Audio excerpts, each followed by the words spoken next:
우리 동네 동전마켓 유튜브 구독자 여러분 반갑습니다. 지난번에는 고려여진 전쟁 고려전승기의 종말, 갈라수 전투 인문학처세술이란 주제의 영상을 보내드렸는데요. 이번에는 고려거란 전쟁 25회 예고, 귀주대첩 승리의 전략 전술 강감찬의 인문학처세술이란 주제로 영상을 보내드리겠습니다. 동전을 수집하시면서 함께 시청하여 주세요. 거란의 10만 대군 중 살아남은 자가 겨우 수천 명에 불과하단 말이오. 그렇사옵니다. 게다가 도통 소배함마저 갑옷과 무기까지 버리며 도망을 쳤다는데 아직 도착하지 않은 것으로 보아 살았는지 죽었는지 생사를 확인할 수 없사옵니다. 도대체 저 작은 나라 고려가 무슨 일을 벌였기에 거란의 10만 대군을 격퇴하였단 말이오. 야율용서는 작정하고 몇 년을 준비했던 고려 3차 침입마저 실패했던 것을 알고는 끓어오르는 분노를 참지 못해 어쩔 줄 몰라 주먹으로 의자를 내리칩니다.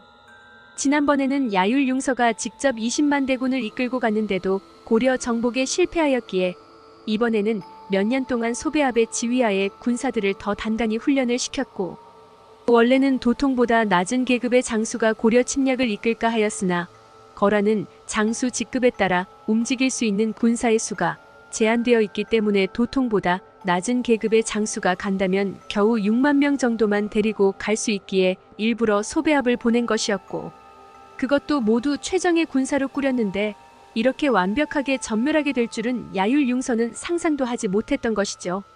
도대체 고려인들은 무슨 능력이 있기에 대국인 거란을 상대로 싸워서 단 한 번도 지지를 않는 것인지, 앞으로는 고려를 무력으로 정복하겠다는 야욕을 버려야 하는 것인가? 고민하고 있던 찰나에 말과 갑옷도 버려둔 채 달려 도망친 소배압이 눈앞에 나타났고, 야율용서는 분노를 금할 수가 없었습니다. 도대체 얼마나 뻔뻔하면 내 눈앞에 나타나오 도통의 얼굴 가죽을 다 벗겨 죽여버리고 싶소.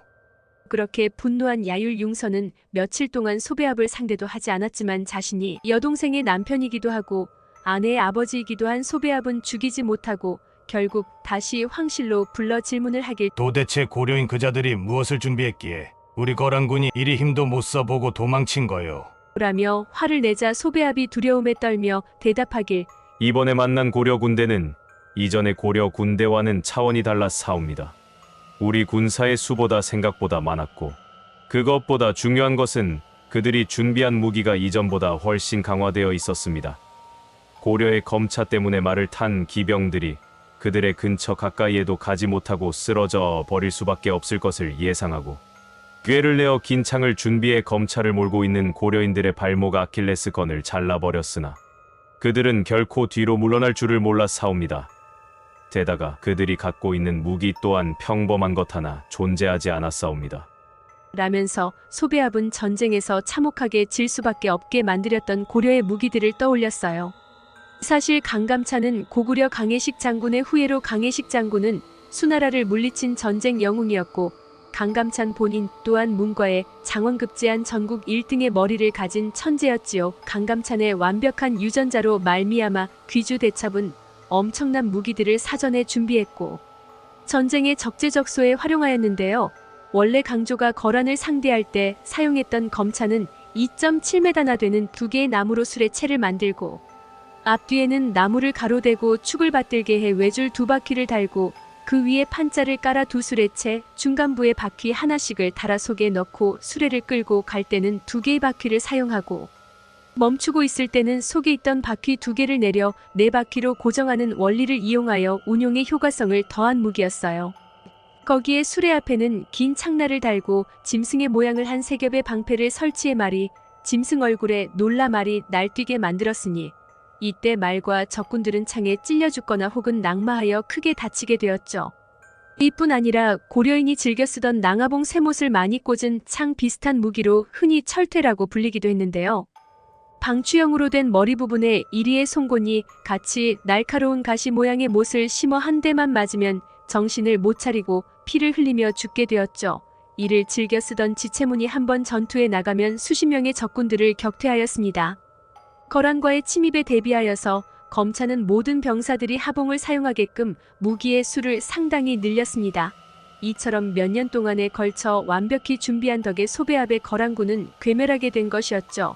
게다가 동북면의 장수였던 명장 하영수, 이제부터 병무일지를 잘 작성하라는 강감찬의 명을 듣고는 과거 작성하지 않았던 밀린 병무일지까지 밤을 새워 작성하였고, 그 일지에는 과거 여진족을 섬멸하였던 지체문 장군과 대도수 장군 그리고 하공진 등과 같이 훌륭한 장수들이 전투에서 어떤 전략과 전술을 사용했는지 모든 비책이 빼곡하게 정리되어 있어서 강감찬이 거란을 상대하는데 큰 도움이 되었는데요.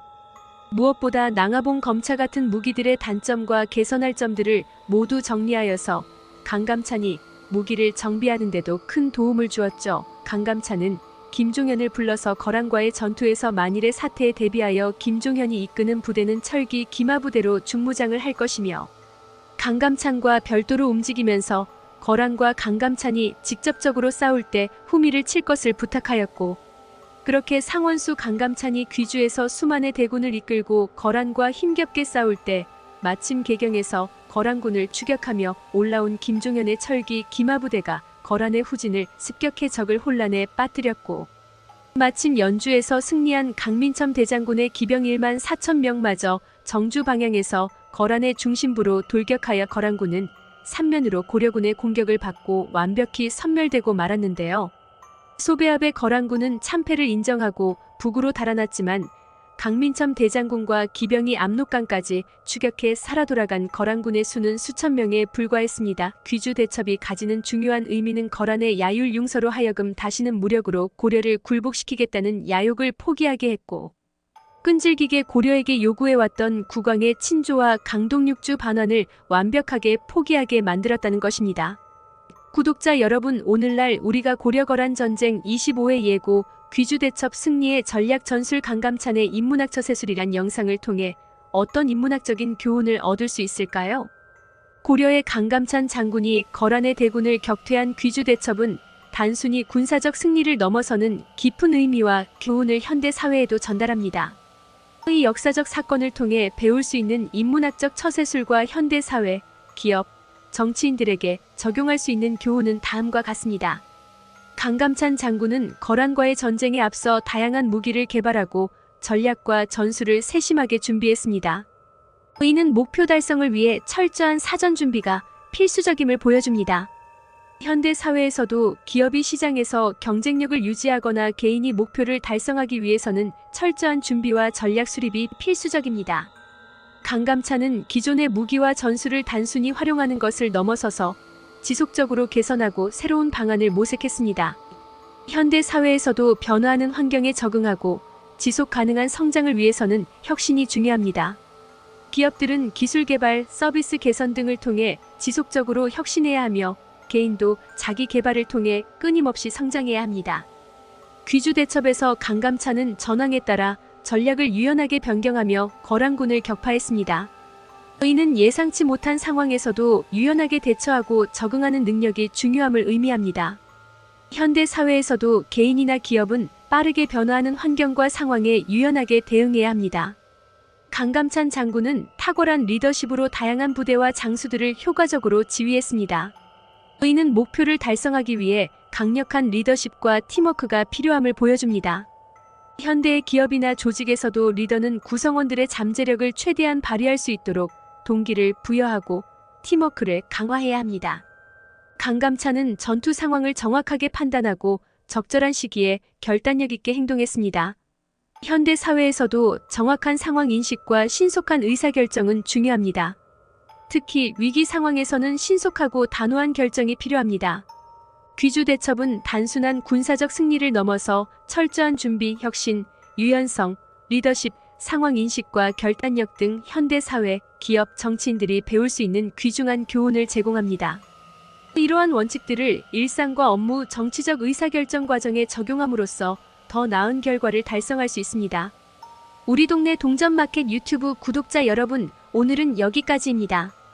계속적으로 동전과 지폐 수집에 관한 다양한 영상과 역사 인문학에 관한 다양한 영상을 보내드리겠습니다.